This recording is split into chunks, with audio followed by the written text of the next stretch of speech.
આજે આપણી સાથે ગુજરાતના મહત્ત્વના લોક સાહિત્યવિદ માનનીય અમૃતભાઈ પટેલ છે. લોક સાહિત્યના તેઓ ખૂબ મોટા સંશોધક અને સંપાદક છે. તેમણે લગભગ 20 જેટલા ગ્રંથો મા સરસ્વતીના ચરણે ધર્યા છે. તેમના પ્રદાનથી ગુજરાતની જનતા પરિચિત છે અને એમના પ્રદાનની અગત્યતા તેમને મળેલા સન્માનોથી પણ આપણે પામી શકીએ. જેમ કે 2021માં તેઓને લોક સાહિત્ય સંશોધન સંપાદન ક્ષેત્રે શ્રેષ્ઠ કહી શકાય એવો એવોર્ડ શ્રી ઝવેરચંદ મેઘાણી લોક સાહિત્યનો એવોર્ડ આપવામાં આવ્યો. ત્યાર પછી પણ તેમને બીજા સન્માનો મળતા રહ્યા છે. જેમ કે સરકાર દ્વારા અતુલ્ય વારસો આઈડેન્ટિટી એવોર્ડ પણ આપ્યો અને તે પછી અચલા ફાઉન્ડેશન દ્વારા તેમના લાઈફ ટાઈમ એચિવમેન્ટ માટે સારસ્વત સન્માનથી પોંખવામાં આવ્યા. આમ એમનું સંશોધન સંપાદન કાર્ય ગુજરાતમાં પોંખાયેલું છે, સન્માનિત થયેલું છે. એવા આ લોક સાહિત્યવિદ વિશે આપણે ઘણું બધું કહી શકીએ. અહીંયા તો માત્ર ભૂમિકા રૂપે થોડીક વાત કરી છે.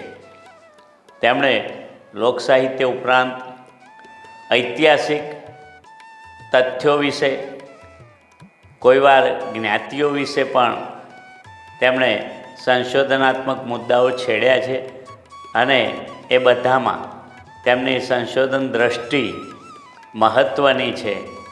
એમાં કેટલું ફળદાયી નીવડ્યું તે તો સમય કહેશે. આવો આપણે અમૃતભાઈને મળીએ. નમસ્કાર અમૃતભાઈ. નમસ્કાર પ્રેમજીભાઈ.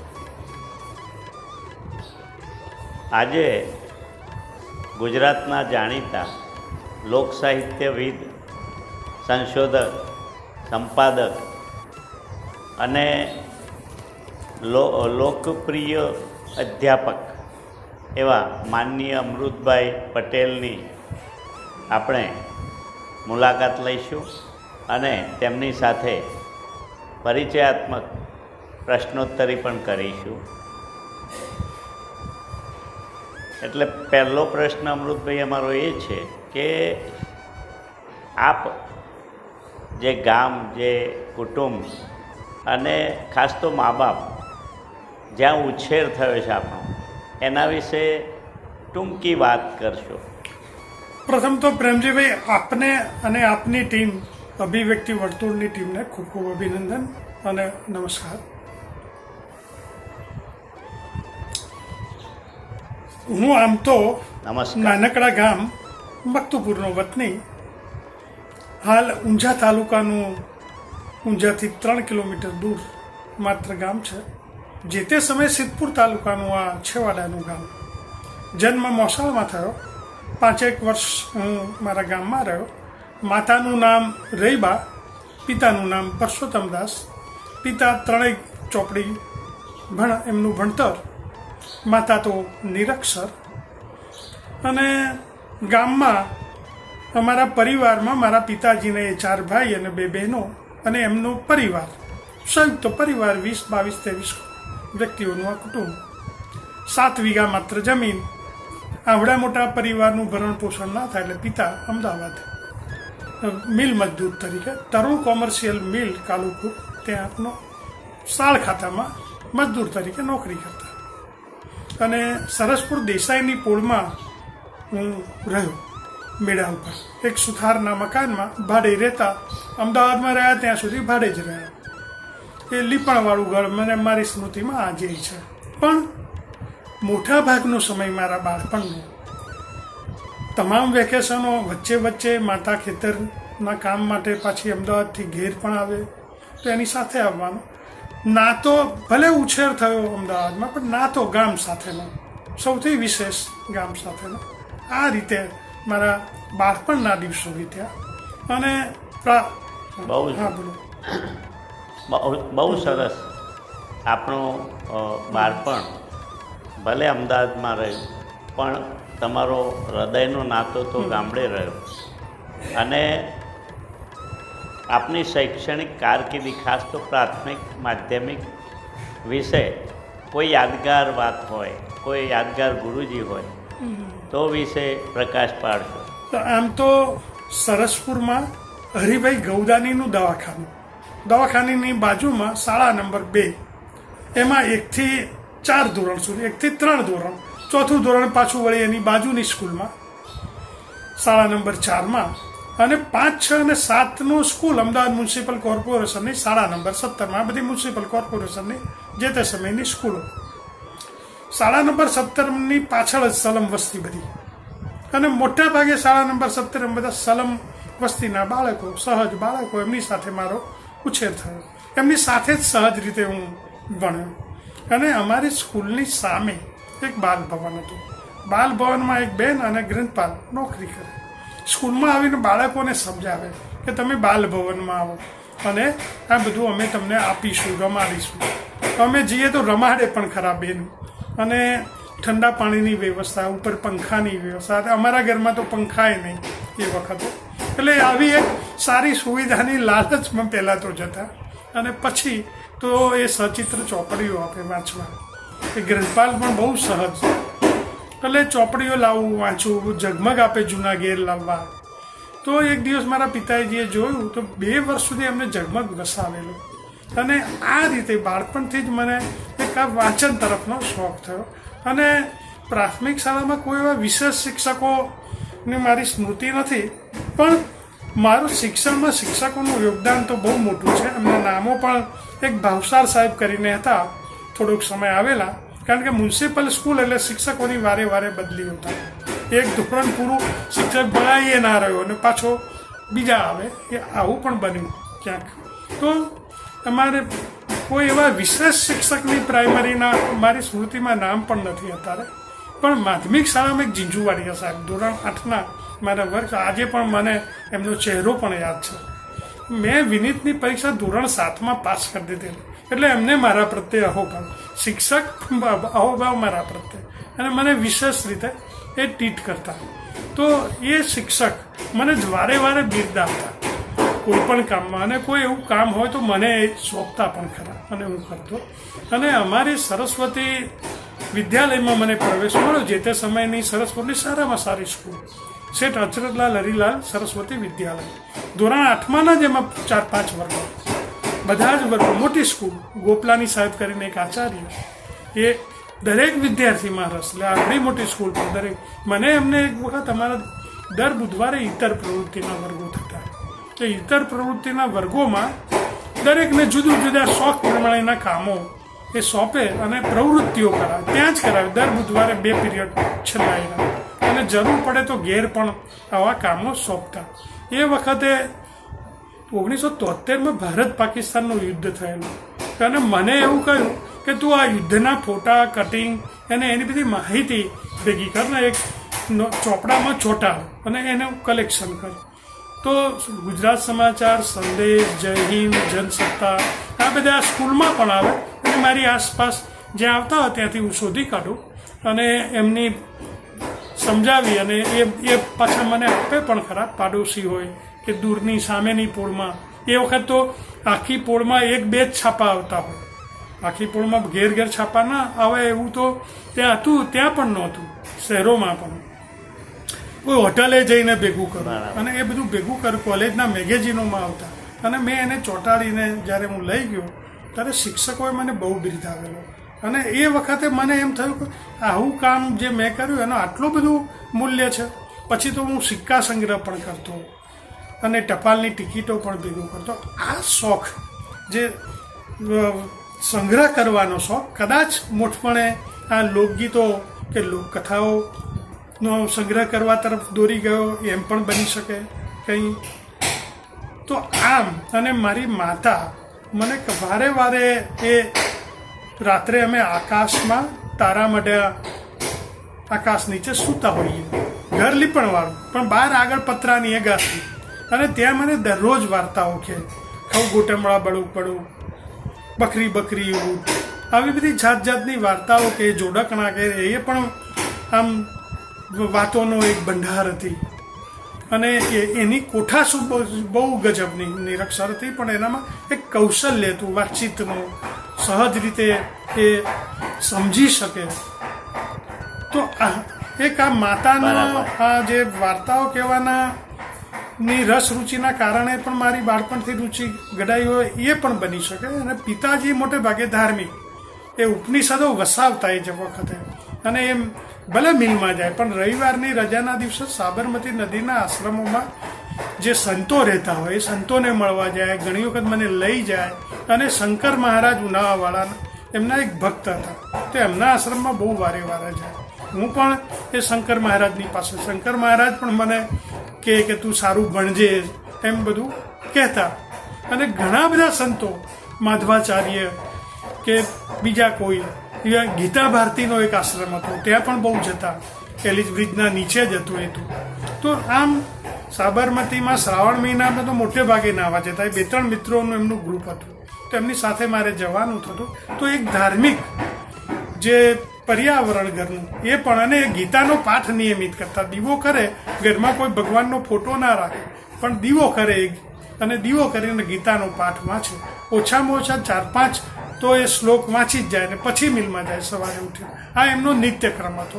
તો આ બધાના કારણે પણ મને એક થોડું ધર્મ તરફની આસ્થા, એમનો પણ વારસો મળ્યો, માતાનો પણ વારસો મળ્યો. અને માધ્યમિક સ્કૂલમાં શિક્ષકોનો આ એક મને જે બિરદાવતા, એમાંથી મને પાછી પ્રેરણા જાગેલી. અને આ રીતે કદાચ મૂળપણે હું આગળ વધ્યો આ લોક સાહિત્યના સંપાદન માટે, એમ બની શકે.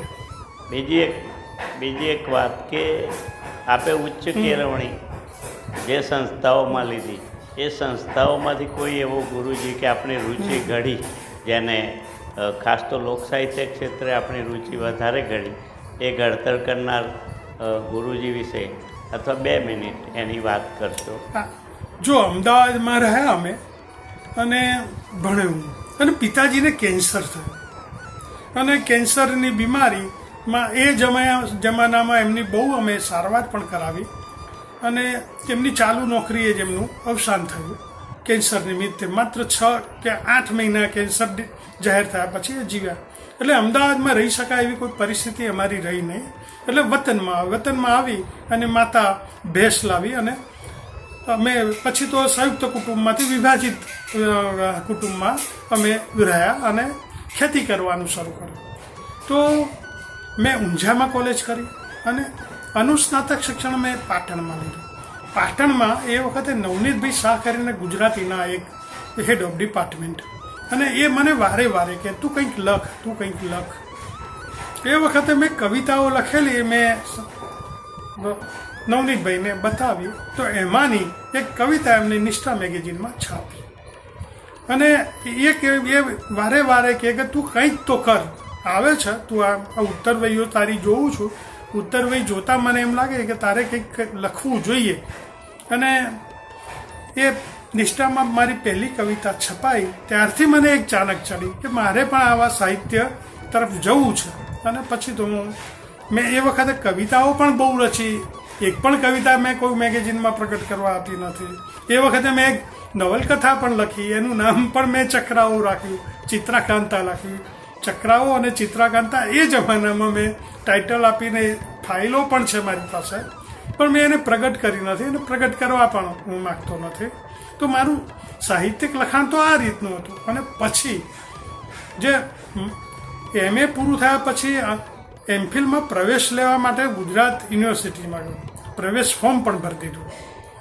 અને પછી કોઈએ કહ્યું કે આવું એક બીજી વિદ્યાપીઠ પણ અહીંયા છે, ત્યાં તમે જાઓ તો ત્યાં વધુ અનુકૂળ રહેશે.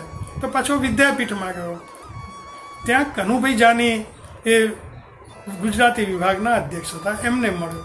તો એમને મને સ્પષ્ટ કહ્યું જો તમારે ગંભીરતાથી ભણવું હોય ને તો જ મારી પાસે જગ્યા છે, બાકી જગ્યા નથી. પછી હું બેઠો ત્યાં, નથી. હું બેઠો હતો અને પછી એમને કહ્યું તારી આસપાસનું જે જગત છે એ તું જો, તારી આસપાસ તારા ગામના તહેવારો, ઉત્સવો, વ્યવહારો, માન્યતાઓ કે ગીતો, કથાઓ કે તારા ગામની ટ્રેડિશનો, આના વિશે તું કંઈક અભ્યાસ કર.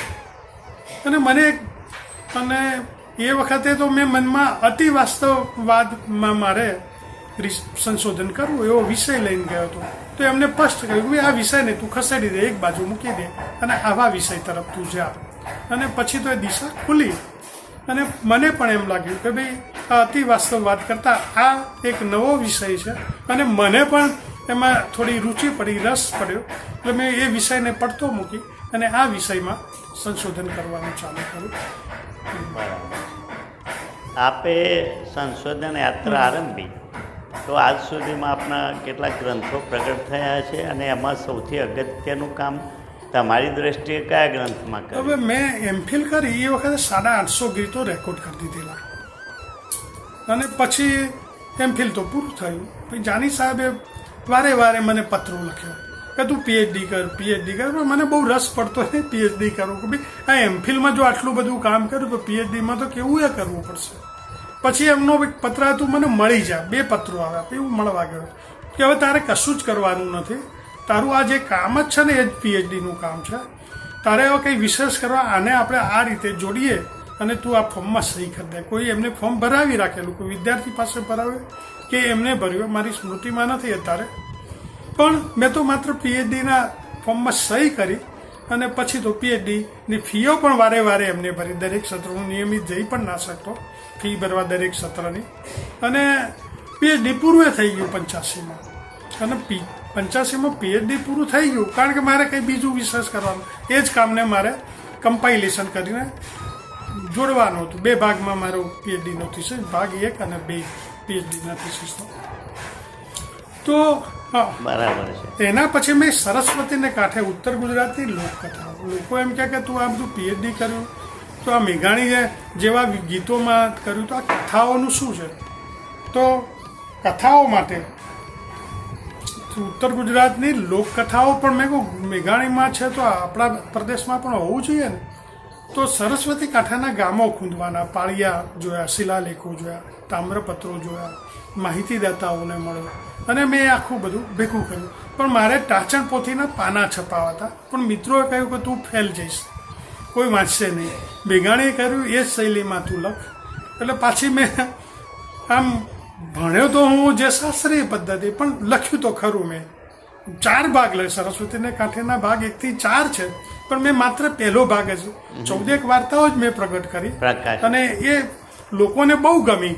લોકોએ કહ્યું બીજું પણ કર, પણ મારે હવે ક્યારેય બીજો, ત્રીજો અને ચોથો ભાગ છપાવો નથી. એમાં સર્જનાત્મક શક્તિ છે મારી, મેઘાણીની શૈલીમાં જે સર્જનાત્મક શક્તિ છે એવી જ છે. એટલે મેં કહ્યું આના કરતાં તો આપણી લોકવાર્તાઓ જે કહેવાય એ જ પ્રમાણે કરવું જોઈએ. અને પછી મેં તે અટકાવી દીધું અને જેમ કહેવાય છે એમ જ મેં પછી તો આપણા ઓઠા નામનું એક પુસ્તક લખ્યું. બરાબર. બીજી વાત કે આપે કેટલીક જ્ઞાતિગત સંશોધનો પણ કર્યા છે. એની વાત એટલા માટે નથી કરતા, પણ એટલો મુદ્દો તમને પૂછીએ કે એ તમારી દ્રષ્ટિએ એમાં કઈ મર્યાદાઓ આવે? એટલે જ્ઞાતિગત સંશોધનની મર્યાદાઓની આપ વાત કરો છો? હા, જ્ઞાતિગત સંશોધનમાં કઈ મર્યાદા નડે આપણે? હવે સાહેબ, જ્ઞાતિગત સંશોધનોમાં જો તમે પરંપરા પ્રમાણે બોલો તો લોકોને કોઈ વાંધો હોતો નથી. પણ પરંપરાની વાતથી કંઈક જુદી જ વાત તમે કરો તો લોકોને તરત આઘાત લાગતો હોય છે કે આટલા વર્ષોથી આપણે અમે માનીએ છીએ અને હવે તમે આમ કહો છો. હા, જુદી વાત કરો છો. એટલે એમાં લોકોના વિરોધનો પણ સામનો કરવો પડે, લોકોને વારે સમજાવવા પડે અને આપણે માણસો જુદા જુદા તમને પૂછવા આવવાના અને તમે બોલવા વાળા એક જ વ્યક્તિ છો, તો તમારે પાછું વારે બધાને સમજાવવાનું. એટલે સત્યનું સ્થાપન કરવું બહુ અઘરું છે. જેમ કે પાટીદારો પંજાબથી આવ્યા એવી પરંપરાગત માન્યતા, પંજાબના લેહ પ્રદેશમાંથી લેવા આવે અને કરડ પ્રદેશમાંથી કરડા આવે. પંજાબમાં કોઈ આવો લેહ કે કરડ પ્રદેશ છે ખરો? કોઈએ જોયું, તપાસ્યું, જાણ્યું, વિચાર્યું? બસ કહ્યું એટલે કહ્યા જ કર્યું. એની 52 શાખોની વાત પણ મેં હમણાં જ એક વિડીયો એ મનોમંથન ચેનલ સાથે એની વાત કરી છે. તો સાહેબ આવું લોલે લોલ એકે કહ્યું, બીજાએ કહ્યું, લાખોએ કહ્યું, સ્વીકારાતું હોય પણ વાસ્તવિકતા કંઈક જુદી જ હોય. અને જ્યારે વાત ખુલી છે, જો મને પરમિશન આપો તો 1 મિનિટ વધારે લઈને કહી દઉં ના કે એટલે ઊંડાણથી વાત આપણે નથી કરવી, માત્ર મર્યાદાની વાત કરી. હવે ખાસ તો આપણો પ્રશ્ન બીજો એક એવો છે કે આપણે જે સંશોધનો કરીએ છીએ એ સંશોધનોમાં હજુ કોઈ પરિબળ ઉમેરવું હોય કે વધારે વૈજ્ઞાનિક બની શકે એવું કયું પરિબળ તમારી દ્રષ્ટિએ ઉમેરવું જોઈએ? હવે આપણે જે સંશોધનો કરીએ છીએ એ મોટે ભાગે ચીલા ચાલુ સંશોધનો છે. કારણ કે તમે પણ પીએચડીના ગાઈડ રહ્યા, હું પણ પીએચડીનો ગાઈડ રહ્યો. તો જે આપણે જે વિષયો આપીએ છીએ પીએચડીમાં, પહેલાં તો એ નક્કી છે કે ભાઈ પીએચડીના સંશોધન માટેના કેવા વિષયો હોવા જોઈએ.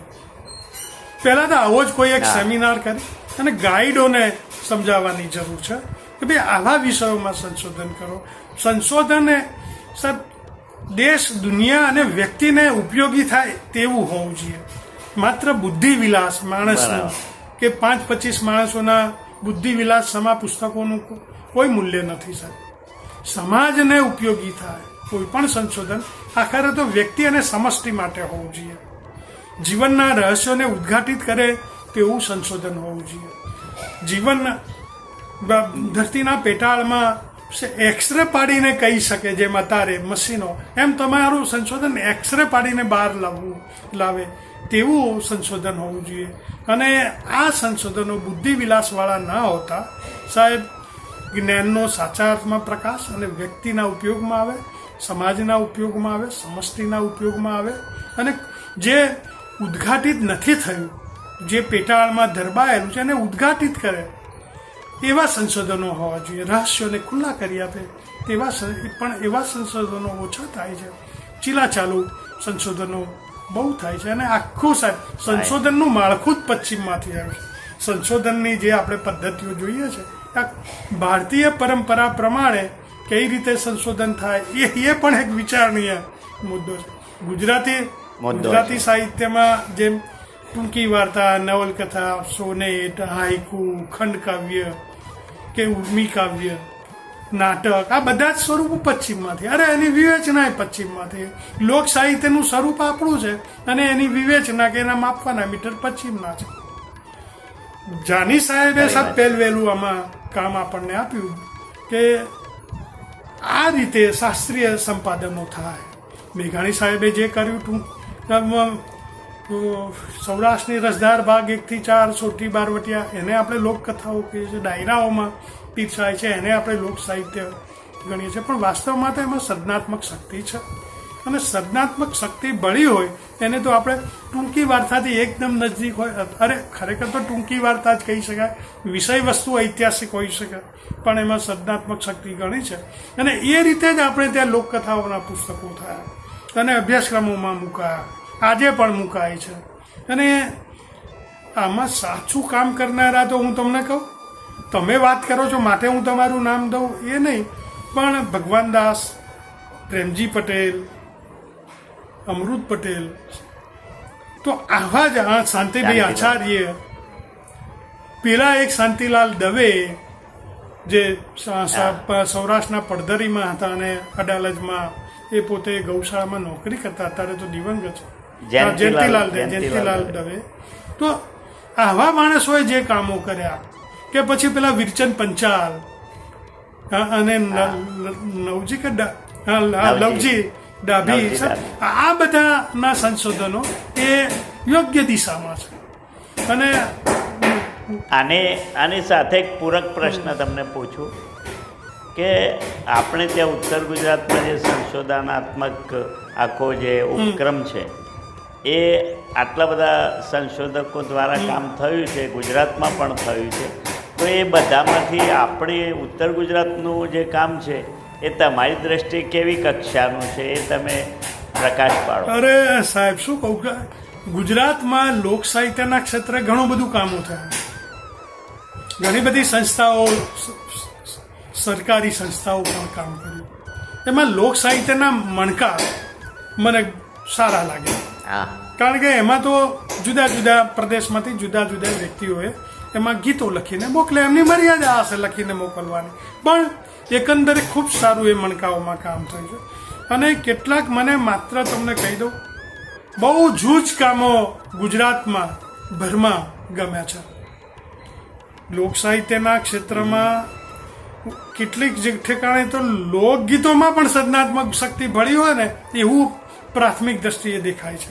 એ બધા નામ, વ્યક્તિ નામો કે ગ્રંથ નામોનો હું ઉલ્લેખ કરતો નથી અહીંયા, પણ બહુ મર્યાદિત સંખ્યામાં કામો ગુણવત્તાયુક્ત, જે જાની સાહેબે આપણને આખી લોક સાહિત્યની વિભાવના આપી કે જેમ બોલાય છે એમ લખો. શાંતિભાઈએ જે ભાષા વિજ્ઞાન નિમિત્તે હેડો વાત માંડી આપી અને બીજા સીધી વાતો ને બધી વાતો આપી, ભાષા વિજ્ઞાન નિમિત્તે જ એમને એ આર્ટ પ્રોડક્ટ છે. શાંતિભાઈનું કામ લોક સાહિત્યનું એ આર્ટ પ્રોડક્ટ છે.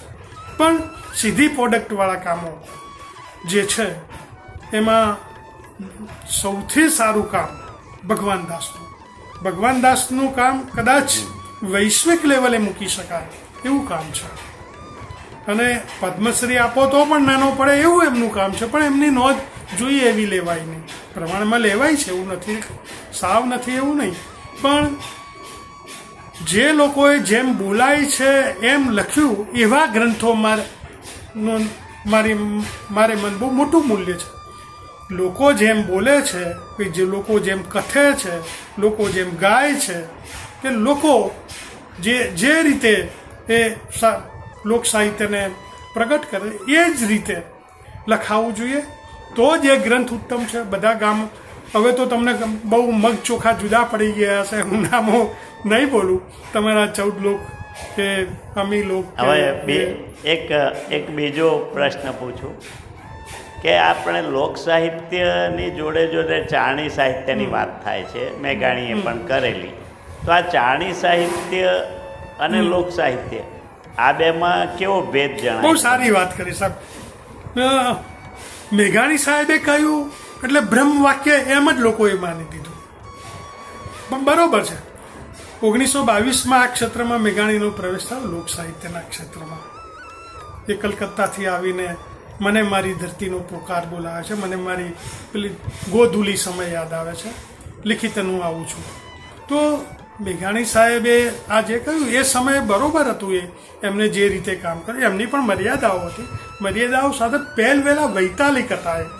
લોક સાહિત્યનું આવડું મોટું કામ કરનારા કોઈ વ્યક્તિ જ નહોતા. ત્યારે એમને જે કામ કર્યું એ ઉત્તમ જ છે. પણ પછી જ્યારે આપણને ખબર પડી કે આપણે આ રીતે કરવું જોઈએ તો પછી બદલી નાખવું જોઈએ. મેઘાણીએ કહ્યું માટે એમના જ ચીલે ચાલવું અને એમના જ ચીલા પ્રમાણે આપણે બધું કાર્ય કરવું એ બરોબર નથી. જ્યારે સાચું સમજાય, જો એ હોત તો એમને પણ આપણને સલાહ આપી હોત, ભાઈ હવે આ મૂકી દો ને આ કરો. બહુ ઓપન માઇન્ડેડ હતા અને એમનું નામ તો સદાકાળ ટકશે, પણ એમની મર્યાદાઓ સાથેનું જે કામ છે એ જ મર્યાદાઓને લઈને ફરી પણ આપણે ચાલ્યા કરવું. બાપાનો કૂવો ખારા પાણીનો હોય અને એ જ પીધા કરવું, એના કરતાં નવો મીઠા પાણીનો મળતો હોય તો પીવું જોઈએ.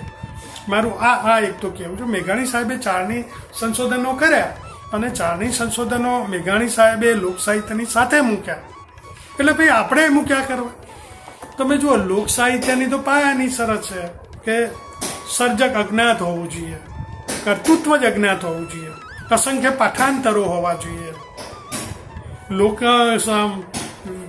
સમાજ જીવનની છાપ હોવી જોઈએ ગીતોમાં, કથાઓમાં. શું ચારણી સાહિત્યના સંશોધકો અજ્ઞાત છે ખરા? ચારણી સાહિત્યના ની કૃતિઓના પાઠાંતરો મળે છે ખરા? ચારણી સાહિત્યમાં પ્રાચીન અવશેષો, માનસશાસ્ત્રની છાપો છે ખરી? એ વ્યક્તિએ રચેલી કૃતિઓ છે અને એની તો ભાષા પણ આપણે સમજી શકું. મર્યાદિત એક જ્ઞાતિ હતી, રાજાઓના વખાણ કરતા કવિતો, અને એમનો પ્રોફેશન હતો રાજાઓના ઠપકો આપવાનો કે રાજાઓને યોગ્ય દિશા તરફ વાળવાનો. તો એમને પ્રોફેશનના ભાગરૂપે અને પ્રશસ્તિ માટે એમને રાજકવિ તરીકે પણ સ્થાપતા. એ રાજકવિઓ હતા મોટે ભાગે ચારણો. ચારણોનું એક કામ તો બહુ ઉમદા છે, સમાજને લાલ બત્તી ધરવાનું કામ કર્યું છે, પણ એથી કરીને એને લોક સાહિત્ય કહેવું એ બરોબર નથી. એ પોપ્યુલર લિટરેચર, લોકભોગ્ય સાહિત્ય છે, લોક સાહિત્ય છે જ નહીં. આપણે જે એને લોક સાહિત્યની સાથે મૂક્યા છે, ઘણા વિદ્વાનો આનો કહે છે, પણ સરકારે જેને રાજ્યાશ્રય આપ્યો છે એવી સંસ્થાઓ જ આને જોડે મૂકી દે છે. ક્યાંક એમનું હિત પણ હોય આવી સંસ્થામાં સંચાલનમાં બેઠેલા કે એમની સાથે જોડાયેલા આપણા જ માણસો સાહેબ એને જોડે મૂકતા હોય તો સામાન્ય પ્રજાજનો તો પછી શું બોલવાના? આપણા જેવા પણ ખુલીને ક્યાં વાત કરી શકે છે? આપણે પણ ખુલીને તો વાત કરી શકતા નથી ભાઈ આને તમે દૂર કરો, પણ ખરેખર કરવી જોઈએ. ભાઈ ચારણી સાહિત્ય લોક સાહિત્ય છે જ નહીં, એની જોડે મૂકવું જ ના જોઈએ. અલગ છે, લોકભોગ્ય સાહિત્ય છે, લોકપ્રિય સાહિત્ય છે, એનું પણ એક આગવું મૂલ્ય છે. એ મૂલ્ય બરાબર છે, મૂલ્યબોધની દ્રષ્ટિએ બરાબર છે, પણ એને લોક સાહિત્ય જોડે નહીં મૂકવું જોઈએ. પણ આપણે બધા જો આ કંઈક રજૂઆત કરીએ અને જો એને સરકાર કે આની સાથે જોડાયેલી સંસ્થાઓ જો એને અલગ કરે તો બરાબર છે, નહીંતર તો આમના આમ ચાલ્યા જ કરવાનું. લોક સાહિત્યના અભ્યાસક્રમમાં ચારણી સાહિત્ય મુકાય, કૃતિઓ મુકાય અને એના વિશે પ્રશ્નો એ પૂછાય. એટલે વિદ્યાર્થીઓને ખોટા રસ્તે દોરીએ છે. કેટલાય સંદર્ભ ગ્રંથો સાહેબ વિદ્યાર્થીઓને ખોટા માર્ગે દોરે એવા પણ આપણે લોક સાહિત્યના અભ્યાસક્રમોમાં મૂક્યા છે સાહેબ. પણ એને કોણ દૂર કરે? કોણ કે બધા હા તમે તો હવે સિસ્ટમમાંથી બહાર આવી ગયા, આપણે અંદર હતા તો પણ નહોતા કરી શકતા, કે આમાં તો સંખ્યાબળ મહત્વનું હોય છે. બીજી એક વાત કે ડાયરામાં જે રજૂ થાય છે એ વિશે થોડીક વાત કરો, એકાદ મિનિટ. ડાયરાઓમાં લોક સાહિત્ય, લોકભોગ્ય સાહિત્ય જે રજૂ થાય છે એને લોક સાહિત્ય તો બધા કહે છે કે આ લોક સાહિત્ય છે, પણ હું નથી માનતો કે એમાં લોક સાહિત્યની કૃતિઓ વિશેષ હોય. 20-25% ક્યાંક લોક સાહિત્યની કૃતિઓ રજૂ થતી હશે, બાકી તો બીજું બોલચાલની, કોમિક, હાસ્ય કે લોકોને ગમે એવું લોકભોગ્ય સાહિત્ય રજૂ થાય છે. હવે એ તો બધા માનો કે આપણે તો અભ્યાસક્રમ ભણાવીએ છીએ લોક સાહિત્ય. તમે ને હું લોક સાહિત્યના પ્રશ્નપત્રો ભણાયા છે 2-3 વર્ષ કે 5-10 વર્ષ, એટલે આપણી સમજ થોડી ઘણી ખીલી છે. પણ ડાયરાઓમાં જે પીરસે છે મોટે ભાગે એક ચોક્કસ જાતિમાંથી જ આવતા એ લોકો હોય છે, એટલે એમની પણ મર્યાદા છે. એમની પાસે પણ આવું કોઈ સિસ્ટમ નથી કે એ સમજી શકે, નહીતર એ પણ અટકી જાય. પણ સામાન્ય પ્રજાજનને જે ગમે છે એવું એ પીરસે છે અને લોકોને પણ ગમે છે, અને એમનું એમ આજીવિકા તરીકે મોટે ભાગે આ કલાકારોએ પોતાની આજીવિકા તરીકે સ્વીકારેલું. ક્યાંક શોખથી પણ હશે, પણ આમાં કંઈક બદલાવ લાવવો હોય બહુ અઘરી વસ્તુ. હાલના તબક્કે તો તમે ડાયરાઓમાં પીરસાય એ માત્ર શુદ્ધ લોક સાહિત્ય જ પીરસાય એવો આગ્રહ પણ નહીં રાખી શકો, એ શક્ય પણ નહીં બને. જેમ ચાલે છે એમ જ ચાલવાનું. આપણી બધાની મર્યાદાઓ છે અને મર્યાદાઓ સાથે બધાએ કામ પાર પાડવાનું, જે બને એ જોયા કરવાનું, સ્વીકાર્યા કરવાનું.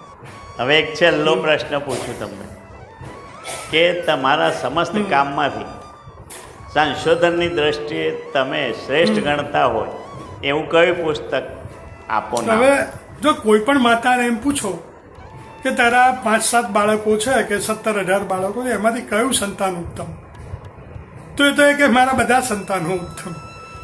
એ તો એમ નહીં કહેવાનું કે મારું આ જ સંતાન સારું ને આ નબળું છે, એવું તો નહીં જ કહેવાનું. તો એક તો વાત આ છે. ને બીજું મારી દ્રષ્ટિએ સાહેબ 4-5 પુસ્તકો બહુ મૂલ્યવાન છે. અજાણતા થયેલું મોટું કામ છે. મેં જે માનો કે 1200 ગીતો રેકોર્ડ કર્યા, એમાંથી 825 ગીતો મેં પ્રગટ કરી દીધા. જો કંકુ રેવાયું માં 147 લોકગીતો મૂક્યા, એનું વર્ગીકરણ છે પાછું, કુટુંબ ચિત્રોવાળા ગીતો ને એમાં પણ 7-8 ભાગો. અલંકારના ઓરતા તો એમાં પણ પાછા વિભાગો. તો આમ વિભાગીકરણ કરીને 147 ગીતો કંકુ રેવાયુંમાં મૂક્યા. હું તો ઢોલે રમુમાં બધા જ જે મને ગીતો મળ્યા જે મેં સંપાદન કર્યું એમાંથી રાસડાઓ એટલે કથા ગીતો ને મેં અલગ કર્યા. સમાજ જીવનને લગતા કથા ગીતો, કલ્પનાત્મક રાસડાઓ, પૌરાણિક રાસડાઓ, દંતકથાત્મક રાસડાઓ, ઐતિહાસિક રાસડાઓ, સમાજ જીવનને લગતા રાસડાઓ, આમ મેં રાસડાઓને વિભાજિત કરીને મૂક્યા 117 રાસડાઓ. એમાં આરંભે લોકાખ્યાન એવો વિભાગ પડે કે આપણે ગુજરાતમાં માણભટ્ટોની એક પરંપરા હતી અને ગામે ગામ ફરીને માણ ઉપર સારે 10 આંગળી વેટ કરીને ખખડાવતા ગાતા. તો એવા જ આખ્યાનો લોક પરંપરામાં હતા.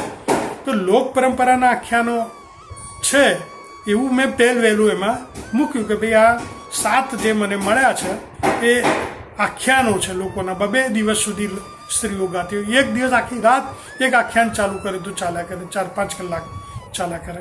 જુદા જુદા એમાં ઢાળ પલટાવો આવતા. એક જ ઢાળમાં આખ્યાન ના ગાતી સ્ત્રીઓ, જાત જાતના 7 તાલી આવે, 5 તાલી આવે, 3 તાલી આવે, એવી રીતે ગાતી રાસડાઓમાં. થોડીક સમય ઊભા રહીને ગાય અને પછી ગાવાનું શરૂ કરે. તો એ મને થોડું અલગ લાગ્યું એટલે મેં એને આખ્યાનના વિભાગમાં મૂક્યું અને પછી બીજા રાસડાઓ મૂક્યા. એ પુસ્તક સાહેબ સ્કોટલેન્ડમાં 1765માં બિશપ પર્સીએ સ્કોટલેન્ડમાં Reliques of ancient English poetry નામે એને એક રાસડા સંગ્રહ પ્રગટ કર્યો. તો એ પ્રકારનું કામ. અને મને મેં જ્યારે ગોવર્ધન શર્મા ગાંધીનગરથી એક મને પત્ર લખ્યો કે આ બિશપ પર્સીએ કામ કર્યું એના પછીનું તમારું આ વૈશ્વિક લેવલનું બીજું કામ. એટલે મને આશ્ચર્ય થયું. મેં એમને પૂછ્યું પછી કે તમે આ સાચું કે સાહેબ મારો અભ્યાસ છે, હું કહું છું. તો આવું એક અજાણતા થયેલું કામ એ રાસડા સંગ્રહ છે અને એને જે તે સમયે અકાદમીનું બીજું પારિતોષિક મળેલું. એ એક પુસ્તક થોડું વિશિષ્ટ મને લાગ્યું આ બે વાંચકોના કહેવા પ્રમાણે પણ. અને બીજું એક મેં ચંપાની કળીઓમાં કસ્તુરી લોકગીત સ્વરૂપ અને પ્રકારો વિશેનું એક પુસ્તક લખેલું.